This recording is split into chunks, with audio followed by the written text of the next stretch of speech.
The transport ship docked at Station Varus 7 with a soft hum. Una Park stood near the window and watched the massive space station grow larger. It was bigger than any city she had ever seen on Earth. Lights blinked across its surface like a million tiny stars. Ships moved around it like insects around a hive. She was 23 years old. She stood 165 centimeters tall. She weighed 54 kilograms. By human standards, she was fit and healthy. But she knew that among the aliens waiting for her, she would look like a child. The Galactic Combat Academy accepted only the best warriors from across the galaxy. For 200 years, no human had ever been admitted. Humans were considered too weak, too soft, too fragile. The other species in the galaxy looked at humanity the way humans might look at mice trying to become lions. But this year, the Galactic Council had changed its rules. They allowed one human to enter the academy as a test. Una had beaten 4,000 other human applicants to earn that spot. She had trained since she was 6 years old. Her grandmother, a woman named Yoonji, who had served in the Korean Special Forces for 30 years, had taught her everything about combat. Now she walked alone down the transport ramp and into the station. The first thing she noticed was how small she felt. The corridor was built for beings much larger than humans. The ceiling rose 5 meters above her head. The doors were wide enough for 3 humans to walk through side by side. And everywhere she looked, she saw aliens. The Kethri were the first species she recognized from her studies. They were reptilian creatures that stood nearly 3 meters tall. Their bodies were covered in thick green and brown scales that looked harder than armor. Their hands ended in claws that could tear through metal. Their yellow eyes watched her with cold interest as she passed. The Vornathi came next. They were insect-like beings with 4 arms and hard shells covering their bodies. Their heads had large compound eyes that seemed to see everything at once. They clicked and chittered to each other in their strange language as Una walked by. She did not need to understand their words to know they were talking about her. There were other species too. Tall and thin creatures with pale skin. Short and wide beings with stone-like bodies. Creatures that floated instead of walked. Every single one of them was bigger, stronger, or more dangerous-looking than any human. Una kept her face calm. She had expected this. Her grandmother had warned her many times. They will try to break your spirit before they break your body, Unji had said. Do not let them see your fear. Fear is a tool. Use it to make yourself sharper, not weaker. The academy's main hall was a massive circular room with hundreds of students gathered inside. A raised platform stood at the center, and on that platform stood the instructors. They were old warriors from different species, all of them covered in scars and marks of battle. The head instructor was a Kethri named Commander Thrall. He was even larger than the other Kethri, and one of his eyes was missing. A long scar ran down the left side of his face. When he spoke, his voice echoed through the hall like thunder. You are here because your worlds believe you are warriors, Thrall said. But belief means nothing. Only strength matters. Only power matters. In the next 2 years, we will test you. We will break you. And those who survive will become the greatest fighters in the galaxy. His single yellow eye moved across the crowd of students. Then it stopped on Una. Some of you, he continued, will not survive the first month. The students around Una shifted away from her. She stood alone in a small circle of empty space, surrounded by giants. Commander Thrall stepped down from the platform and walked toward her. Each of his footsteps shook the floor. He stopped directly in front of Una and looked down at her like she was an insect. The human, he said loudly so everyone could hear. The Galactic Council has ordered us to accept your kind. They believe humans deserve a chance to prove themselves. He reached down and grabbed Una's hand before she could react. His clawed grip was surprisingly gentle, but she could feel the power in his fingers. He could crush her bones with almost no effort. Thrall lifted her hand high so the entire hall could see it. He squeezed slightly, and Yuna felt her bones shift under her skin. Pain shot through her arm, but she did not cry out. She did not show any emotion at all. "Look at this," Thrall announced. "Look at these hands. No claws, no armor, no natural weapons of any kind. The skin is soft. The bones are thin. I could break every finger on this hand with one small squeeze." Laughter filled the hall. Deep rumbling laughs from the Kethri. High clicking sounds from the Vornathi. Even the instructors on the platform seemed amused. Thrall released her hand and stepped back. "The humans send us this," he said. "Their best warrior is a small female with hands like wet paper. Their homeworld must be truly desperate." More laughter. Yuna lowered her hand slowly. She looked at Commander Thrall's face. She memorized every line, every scale, every scar. Then she looked around the hall at all the students who were laughing at her. She memorized their faces too. She said nothing. She showed nothing. But inside her mind, she made a promise. That night, Yuna sat alone in her small room. It was barely large enough for a bed and a desk. The academy had not expected human students, so they had given her a storage closet that had been quickly converted into living quarters. She opened the metal case that she had carried with her from Earth. Inside, resting on soft black fabric, was a pair of gloves. They were thin and black, made from a material that looked like normal cloth but felt strange against her fingers. When she touched them, they seemed to hum with energy. Her grandmother had given her these gloves the day before she left for the academy. Yunji had smiled a rare smile as she placed the case in Yuna's hands. "Our ancestors fought with their bodies when they had nothing else," Yunji had said. "Korean warriors have always found ways to defeat stronger enemies. We use our minds. We use our courage. And now we use our technology." Yuna lifted the gloves from the case and held them up to the light. They looked so simple, so ordinary. No one would ever guess what they could do. "These are prototypes," her grandmother had explained. "Project Earthborn. Our scientists have worked on them for 20 years. They are made for humans. They are made to show the galaxy what we can truly become." Yuna put the gloves back in the case and closed the lid. She would not use them yet. First, she needed to learn. She needed to study her enemies. She needed to understand their strengths and their weaknesses. The laughter from the main hall still echoed in her memory. She could still feel Commander Thrall's grip on her hand. They thought she was weak. They thought she was fragile. They thought she was nothing. They were wrong. 3 weeks passed at the Galactic Combat Academy. Every day brought new training. Every day brought new pain. And every day, Unipark remained at the bottom of every ranking list. The Academy's training was designed for aliens with natural weapons. The Kethri practiced crushing attacks with their stone-hard fists. The Vornathi trained in four-armed combat styles that no human could ever copy. Even the smaller alien species had claws or fangs or venomous stingers that gave them advantages Yuna simply did not have. She woke before dawn every morning. She trained until her muscles burned. She studied fighting techniques late into the night. But no matter how hard she worked, her body could not match what the aliens were born with. During strength tests, she ranked last. During speed tests, she ranked last. During sparring matches, she lost every single fight.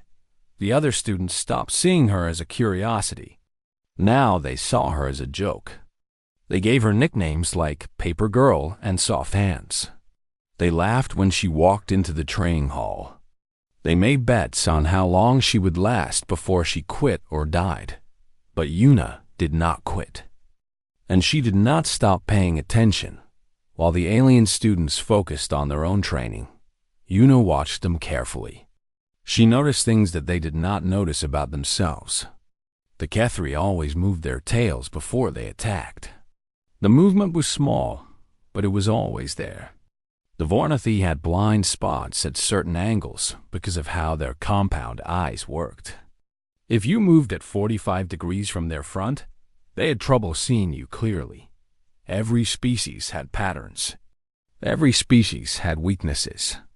Yuna wrote everything down in a small notebook that she kept hidden in her room. Commander Thrall noticed that she kept losing but never gave up. One day after training, he approached her in the empty hall. "You have spirit," he said. His voice was still cold, but there was something else in it now. Maybe curiosity. Most creatures would have broken by now. "Why do you continue?" Yuna looked up at his massive form. "Because breaking is not an option," she said simply. Thrall made a sound that might have been a laugh. "Spirit will not save you in battle, human. Only strength saves you. Only power saves you. And you have neither." He walked away, leaving her alone with her thoughts. That night, Yuna trained by herself in an empty practice room. She moved through the fighting forms her grandmother had taught her: Taekwondo, Hapkido, the ancient Korean martial arts that her family had practiced for generations. These styles were designed for humans fighting other humans, but the principles behind them were the same everywhere. Use your opponent's strength against them. Find the weakness. Strike fast and strike true. The next morning, the academy announced a ranked sparring session. Each student would be matched against an opponent based on their current ranking. Since Yuna was ranked last, she would fight whoever was ranked just above her. That student was a Kethri named Droth. Droth was one of the largest Kethri in the academy. He stood 3 meters tall, and his scales were dark green, almost black. Scars covered his arms and chest from dozens of real battles. He had fought in actual wars before coming to the academy. He had killed enemies with his bare hands. When the matchup was announced, the entire training hall fell silent for a moment. Then everyone burst into laughter. "The weakest against my skill?" Droth said, his reptilian face twisting into what might have been a smile. "This is not a fight. This is an execution." Yuna walked to the center of the sparring ring. She wore the standard training uniform. Her hands were empty. The gloves from her grandmother remained in their case in her room. She had decided that she would not use them until she had learned everything she could learn. The hard way. Droth entered the ring from the other side. He towered over her like a mountain. The floor shook with each step he took. "I will be gentle, little mammal," he said loudly, so everyone could hear. "I will only break 3 of your limbs. The medical machines can fix them. You might even be able to walk again in a few weeks." The students laughed. Even some of the instructors smiled. Yuna raised her fists. She remembered her grandmother's words. "Fear is a tool. Use it to make yourself sharper." Commander Thrall raised his arm. "Begin." Droth did not rush forward like most fighters would. He was experienced. He circled slowly, watching Yuna with his yellow eyes. His tail swished behind him, low to the ground. Yun, a watched the tail. She waited. Dro to H single quotes S tail twitched left. Yuna jumped right. But Droth had expected that. He was smarter than the other Kethri. His real attack came from the opposite direction. His massive legs swept toward her like a falling tree. The blow caught Yuna across both legs. She felt herself leave the ground. The world spun around her. Then she hit the floor hard, all the air rushing out of her lungs. Before she could move, Droth's fist came down. It struck her ribs with terrible force. She heard something crack. Pain exploded through her entire body. She tried to breathe but could not. Then Droth's foot pressed against her throat. Not hard enough to kill, but hard enough to show that he could. Yield, Commander Threll ordered. Una could not speak. She could not breathe. Black spots danced in her vision. Yield, Threll repeated. She tapped the floor with her hand. The signal for surrender. Droth lifted his foot and stepped back. He looked down at her broken body with satisfaction. Paper girl, he said. You should go home before you die here. The medical machines fixed Una's broken ribs and internal bruises. A Vornathi medic named Crix studied her charts with what seemed like curiosity. Your bones healed faster than our projections, Crix said. Human biology is interesting. Your species adapts to damage in unusual ways. Una lay on the medical bed, staring at the ceiling. Her body was fixed, but the memory of defeat burned in her mind. We have had a lot of practice, she said quietly. That night, she could not sleep. Instead, she went to an empty training room and practiced until the station's artificial sun rose. She moved through forms again and again. She pushed her body past exhaustion. She thought about every mistake she had made in the fight. She had been too predictable. She had reacted exactly how Droth expected. She needed to be smarter. She needed to be faster. She needed to be something that the aliens could not predict or understand. When she finally returned to her room, she looked at the case containing the gloves. She opened it and touched the smooth black material. Soon, she thought. But not yet. First, she needed to earn the right to use them. The weeks continued. Una kept losing. But with each loss, she learned something new. She studied every opponent. She filled her notebook with observations. She trained until her body nearly gave out, then trained some more. The other students noticed something strange. The human kept coming back. No matter how badly she was beaten, she returned the next day, ready to fight again. Her bruises healed. Her bones mended. Her spirit never broke. They did not know what to make of her, and that was exactly what Una wanted. 2 months had passed since Una arrived at the Galactic Combat Academy. The monthly elimination assessment was coming. Every month, the Academy removed the lowest-ranked students. They were sent home in shame, their dreams of becoming elite warriors destroyed forever. Una was ranked last. Everyone expected her to be the first one eliminated. But something had changed in how the other students looked at her. In the beginning, they had laughed at her with amusement. A weak little human trying to play with the strong. It was funny. It was entertainment. Now, the laughter had a different feeling. There was confusion in it. There was irritation. Some students even looked at her with something like discomfort. The human would not break. The human would not quit. No matter how many times they beat her down, she stood back up. No matter how many bones they cracked, she returned to training the next day. It was like fighting a creature that could not die. A Kethri student named Veth spoke to his friends one night in the dining hall. He did not know that Una was sitting nearby, hidden by a large pillar. There is something wrong with that human, Veth said quietly. I broke her arm last week. I felt the bones snap. But today, she was in training, using that same arm like nothing happened. Humans are like parasites, another Kethri replied. They are too stupid to know when they are beaten. They just keep surviving. It is not natural, Veth insisted. No species should be able to take that much damage and keep going. Una smiled to herself in the shadows. Her grandmother had told her about this. Earth was a harsh world. Humans had evolved to survive. Their bones healed fast. Their minds could push through pain that would stop other creatures. And most importantly, humans simply refused to accept defeat. This was why the other species in the galaxy were starting to feel uncomfortable. They had natural weapons. They had been born powerful. But humans had something they did not understand. Humans had endless determination. The night before the elimination assessment, Yuna received a message on her personal computer. It was from her brother Taiho, who worked for the Korean Defense Ministry on Earth. "Little sister," the message began, "I have watched your progress through the Academy's public records. I know you have been losing every fight.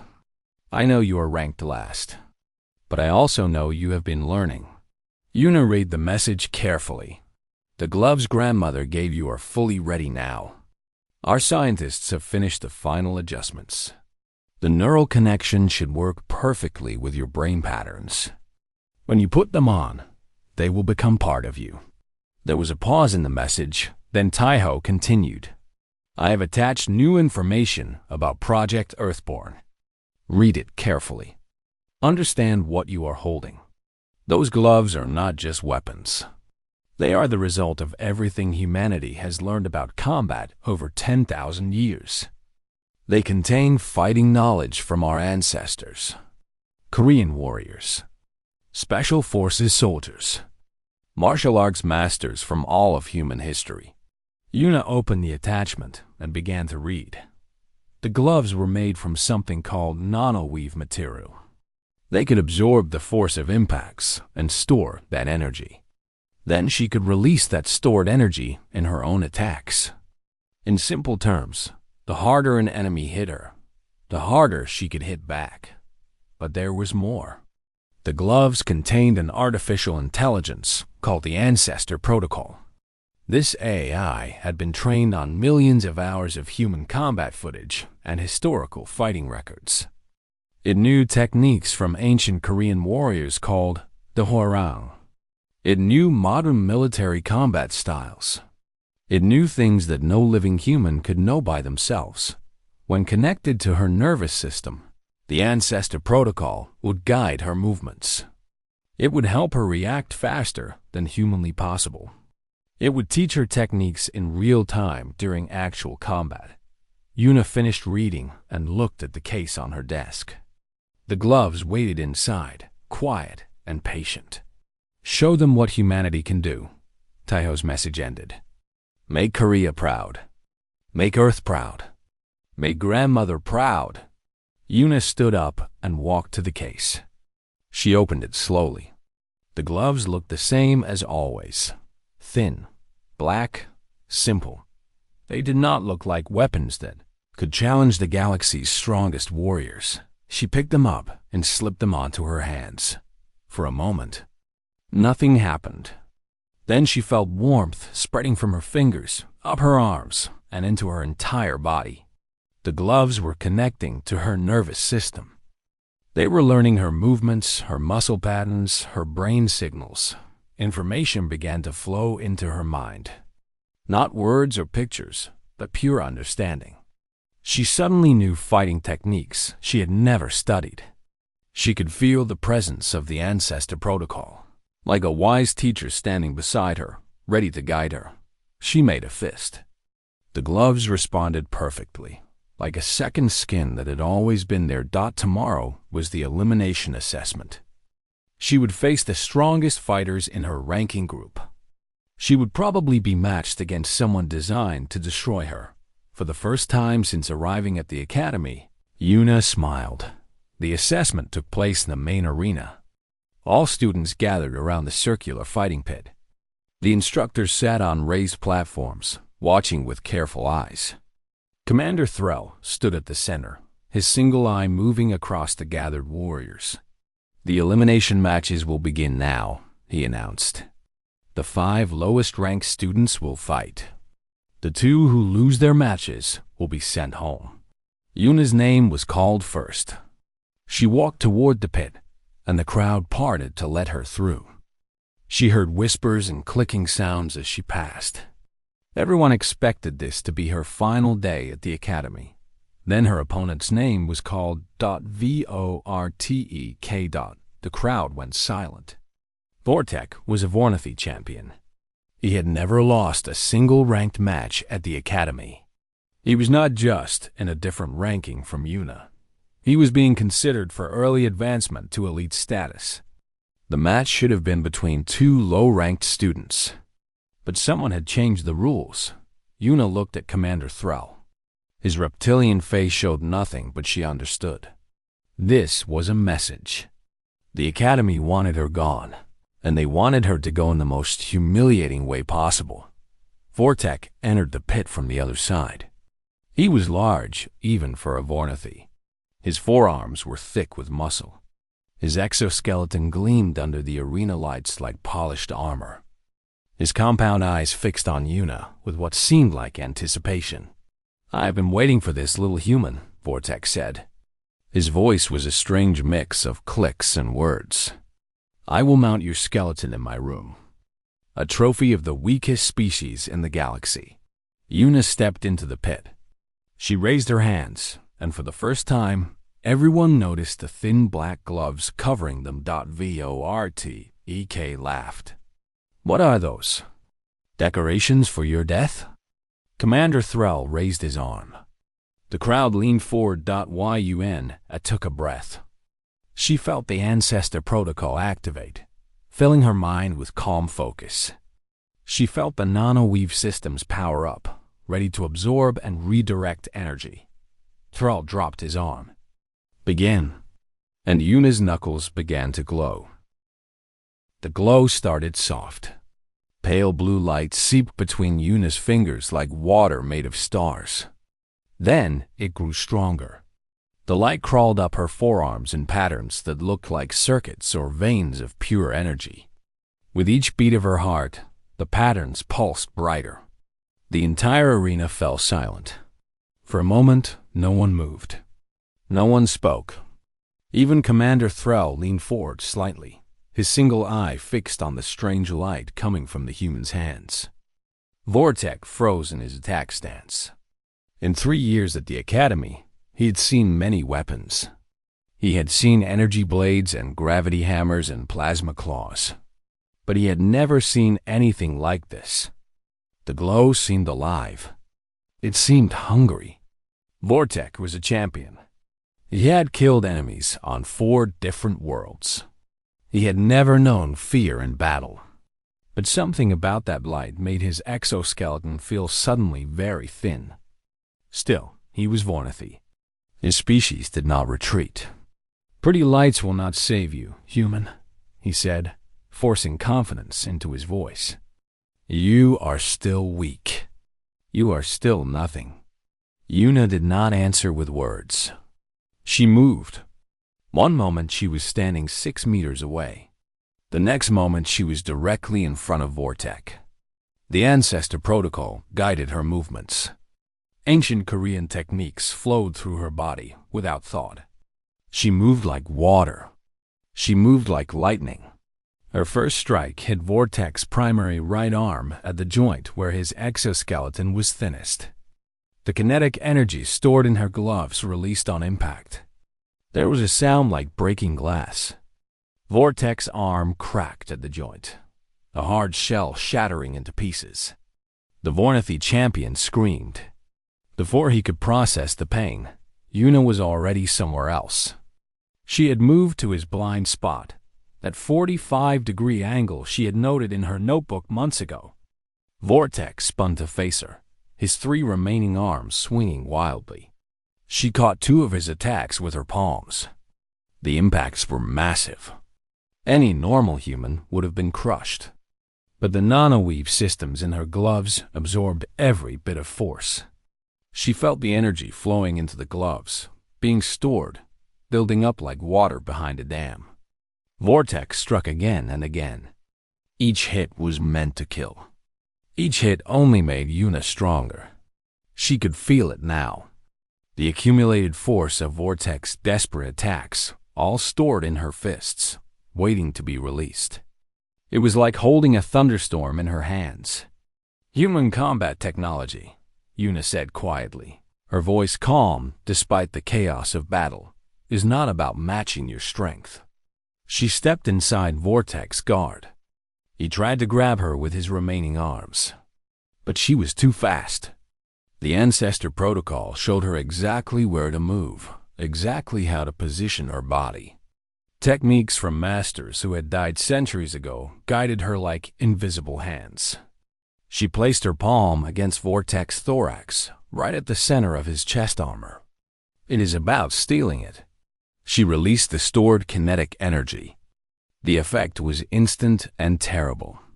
A pulse of pure force exploded from her hand. Vortex's chest armor cracked like an eggshell. His massive body lifted off the ground. He flew backward through the air, crashing through two reinforced training dummies before finally stopping against the arena wall. He did not get up. The silence in the arena was complete.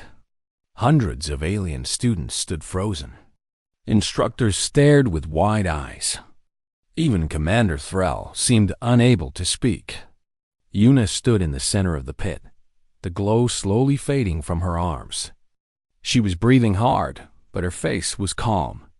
She looked around at all the beings who had laughed at her, mocked her, called her weak. None of them were laughing now. Commander Thrall stepped down from his platform and walked toward her. His footsteps were the only sound in the entire arena. He stopped at the edge of the pit and looked down at Una with his single yellow eye. "What is that technology?" he demanded. His voice was quiet but intense. "Where did humans develop such weapons? This should not be possible. Your species barely has interstellar travel. You should not have." He stopped, unable to find the right words. Una looked up at him without fear. The gloves had returned to their normal appearance. Simple, black, innocent-looking. "Earth has been at war with itself for 10,000 years, she said.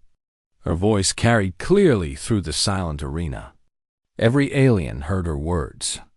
"We did not develop this technology because we were strong, Commander.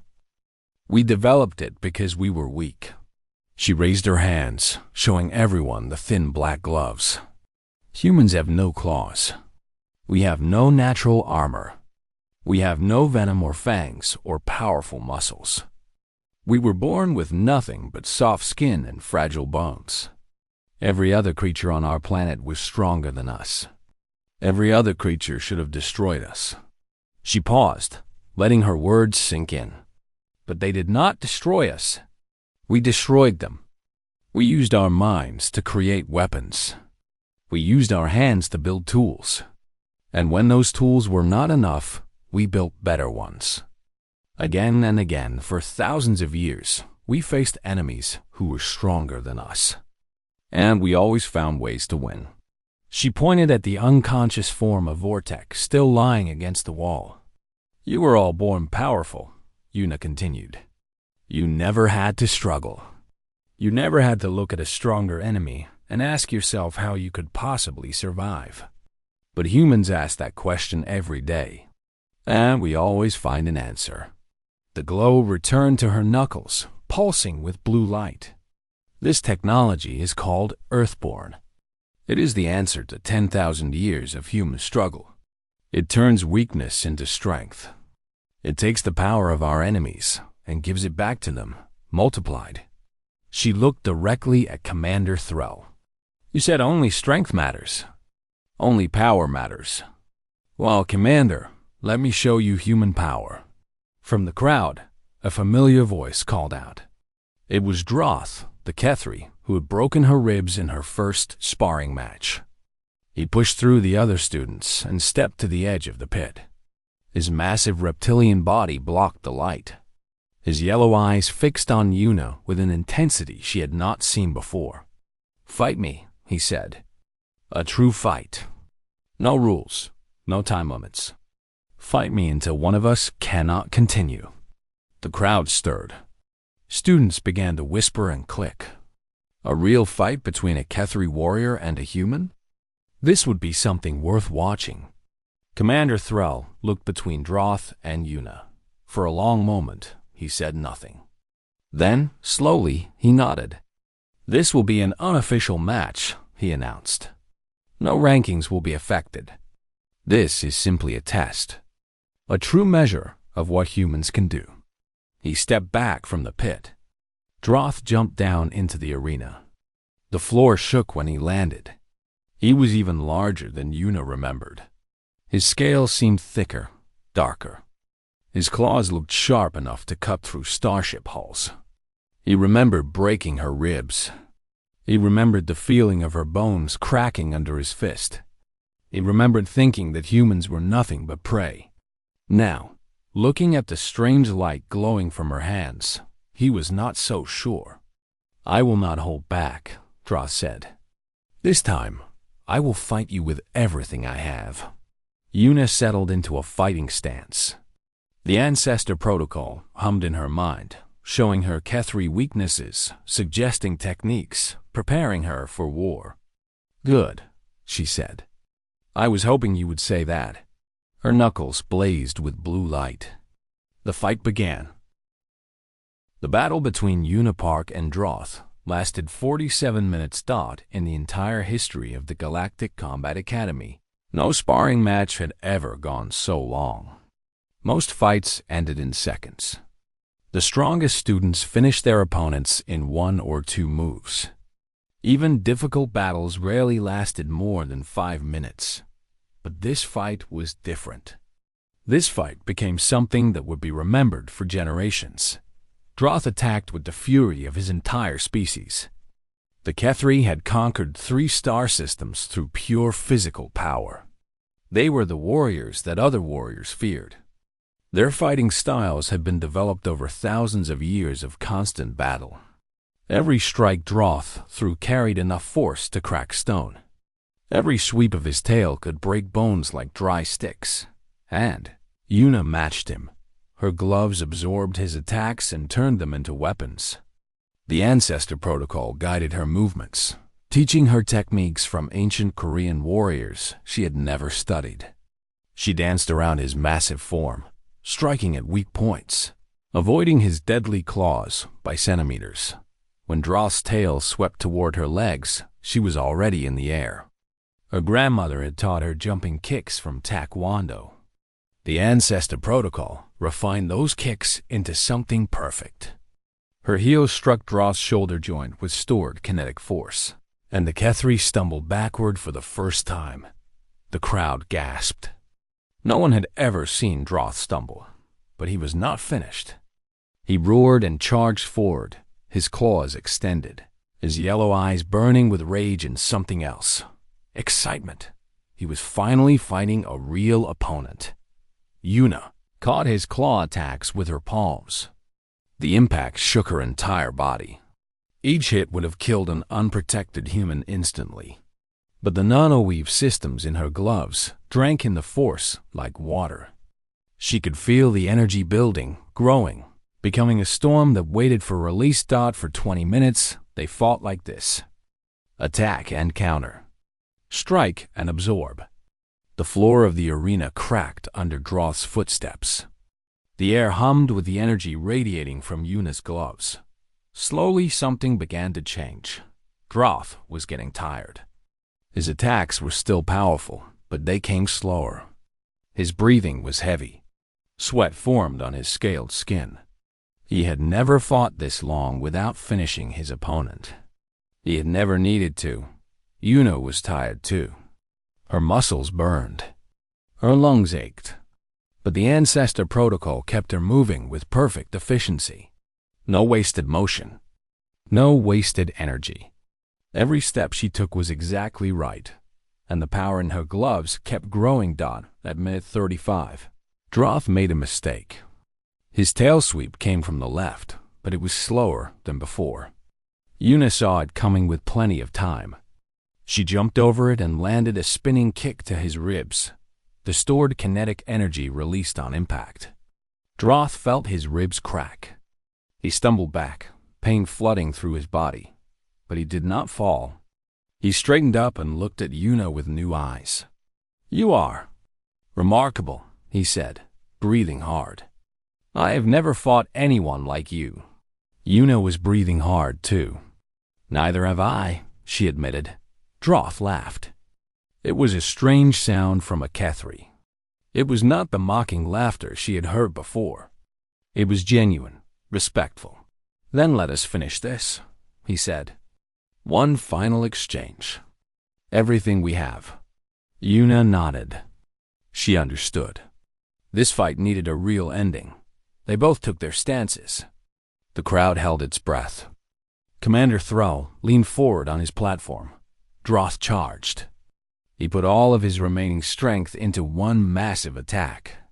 His right claw came down like a falling mountain. Yuna did not dodge. She did not retreat. She stepped forward and met his attack directly. Her gloves caught his claw. The impact was enormous. The floor beneath her feet cracked in a circle.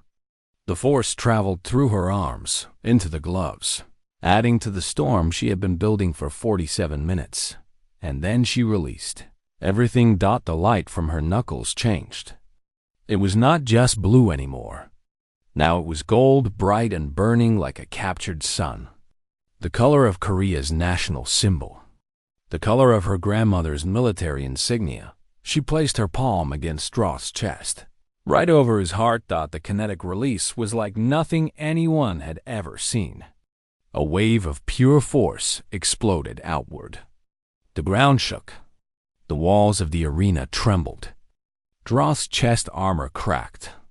His massive body lifted off the ground and flew backward. He crashed to the floor and did not move. For a long moment, the only sound was Yuna's heavy breathing.